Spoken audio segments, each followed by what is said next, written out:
Hello friends, आज मैं आपके साथ डिस्कस करूंगी मार्केटिंग और सेलिंग के बारे में। तो शुरू करते हैं। इस वीडियो को स्टार्ट करने से पहले मैं आप सबसे रिक्वेस्ट करूंगी कि मेरे चैनल को लाइक, सब्सक्राइब और शेयर कर दें और बेल आइकन को दबा दें ताकि आपके पास नोटिफिकेशन आ जाए।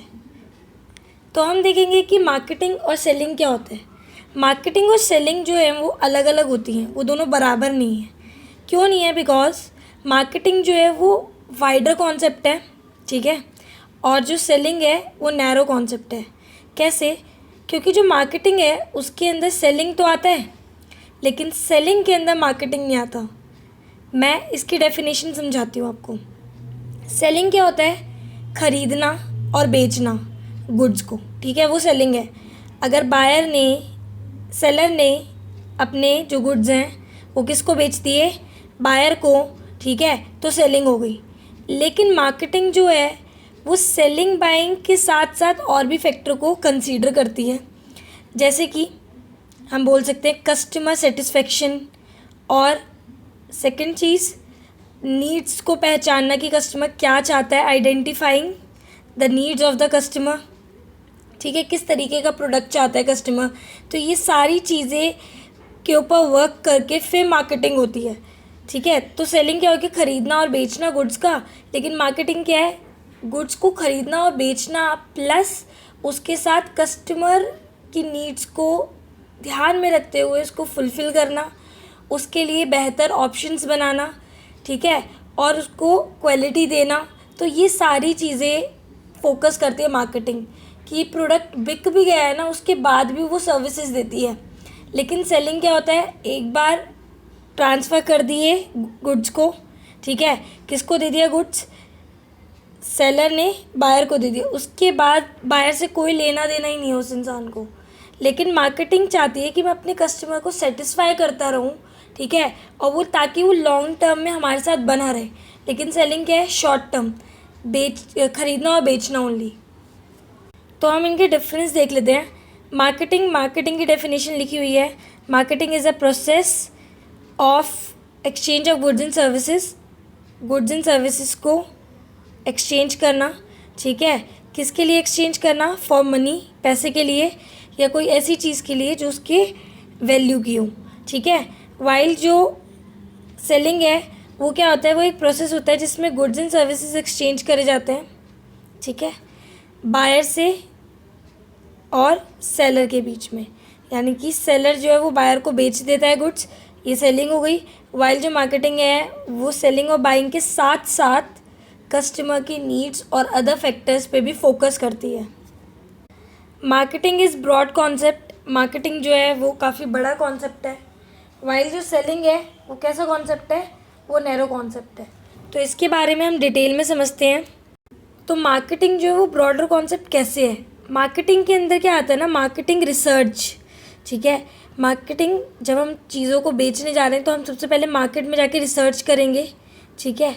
उसके बाद हम प्रोडक्ट की प्लानिंग करेंगे कि किस तरीके से हम उसको बेचें, ठीक है। थर्ड चीज़ क्या है? प्राइसिंग को लेके, प्रमोशंस को लेके, इन सारे फैक्टर पे काम करा जाता है, तब जाके मार्केटिंग होती है, ठीक है। तो क्या क्या देखा जा रहा है? मार्केटिंग में जाके रिसर्च कर रहे हैं, कस्टमर की नीड्स देख रहे हैं, ट्रेंड क्या चल रहा है, सारी चीज़ों को एनालाइज करके फिर हम प्रोडक्ट डिज़ाइन करके फिर बेचते हैं, राइट। वाइल जो सेलिंग है वो नैरो कॉन्सेप्ट है, जो कि मैंने आपको बताया।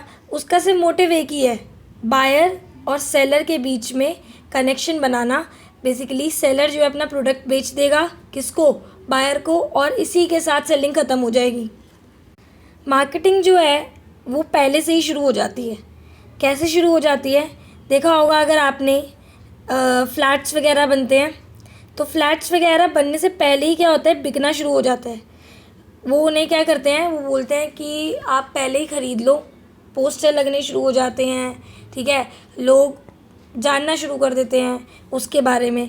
तो वो पहले से ही क्या करना शुरू कर देते हैं? मार्केटिंग शुरू कर देते हैं। प्रोडक्ट अभी बना भी नहीं है, स्टिल वो क्या कर रहे हैं? बेच रहे हैं पहले से, कि अगर आप पहले ख़रीद लोगे तो हम आपको कुछ बेनिफिट्स प्रोवाइड कर देंगे, आपको अच्छा रूम मिल जाएगा। इस तरीके से मार्केटिंग चलती है। वाइल सेलिंग जो है वो शुरू होती है प्रोडक्ट के बनने के बाद। कोई प्रोडक्ट बना, ठीक है, बन गया, अब क्या है कि सेलर को बेचना है, तो सेलर बायर को ढूंढेगा और उस प्रोडक्ट को बेच देगा। तो इसमें जो मार्केटिंग है वो पहले से ही स्टार्ट हो जाती है प्रोडक्ट बनने से पहले, जैसे कि अभी बना भी नहीं था, ठीक है, क्या हाउस, उससे पहले ही लोगों ने ख़रीदना शुरू कर दिया। या फिर मैं बोलूँ जैसे मॉल होते हैं, तो मॉल में क्या होता है कि मॉल अभी कंस्ट्रक्शन पे ही होता है, दुकानें पहले ही बिकनी शुरू हो जाती हैं, ठीक है। तो ये क्या है, ये एक तरीके की मार्केटिंग है, लेकिन सेलिंग जो है वो प्रोडक्ट के बनने के बाद स्टार्ट होती है। मार्केटिंग के एम्स जान लेते हैं। एम्स क्या होता है, एम होता है कि प्रॉफिट कमाना, दोनों के एम सेम ही है, प्रॉफिट कमाना है। लेकिन प्रॉफिट के साथ साथ मार्केटिंग कहता है कि मैं कस्टमर की नीड्स को भी सेटिस्फाई करूँगा ताकि वो मेरे साथ टिका रहे। सेलिंग कहता है मुझे कोई मतलब नहीं है कस्टमर वगैरह से, मेरा बस ये ज़्यादा से ज़्यादा मेरी चीज़ें बिक जाएँ, सेल हो जाए और उससे मैं प्रॉफिट कमा लूँ। ओरिएंटेशन, मार्केटिंग में होता है customer orientation. Basically customer oriented होती है वो, कि कस्टमर पे ध्यान देना ज़्यादातर। सेलिंग का होता है सेलर ओरिएंटेड। अब सेलर जो है वो खुद पे ध्यान देता है, वो कहता है कि बस मुझे कैसे न कैसे करके अपने गुड्स को बेचना है, मुझे फ़र्क नहीं पड़ता कि इन फ्यूचर में कस्टमर को दिक्कत हो रही है प्रोडक्ट के साथ, मेरा बस मोटिव ये है कि मुझे बेचना है प्रोडक्ट।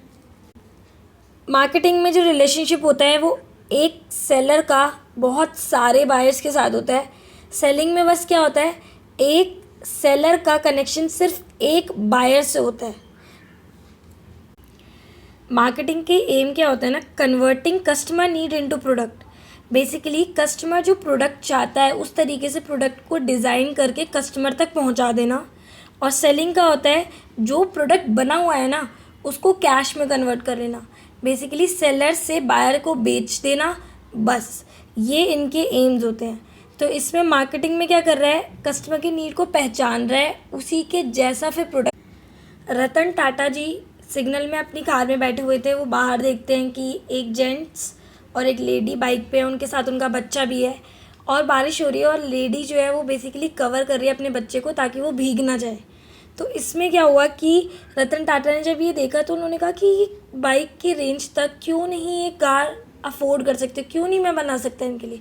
तो उन्होंने कस्टमर की नीड को पहचाना और फिर इसीलिए उन्होंने उनके लिए नैनो बनाई और उन्हें बेनिफिट प्रोवाइड कराया। तो कस्टमर की नीड को जानना बहुत ज़रूरी है, तभी आप लॉन्ग रन में टिक पाओगे। अगर आप कस्टमर की नीड सेटिस्फाई करोगे तो वो आपके साथ एक रिलेशन सा बना लेगा। इसीलिए मार्केटिंग जो है वो काफ़ी बड़ा कॉन्सेप्ट है एज़ कम्पेयर टू सेलिंग। अगर आपको मेरी ये वीडियो अच्छी लगे तो प्लीज़ इसको लाइक, सब्सक्राइब और शेयर करना ना भूलें। Thank you guys.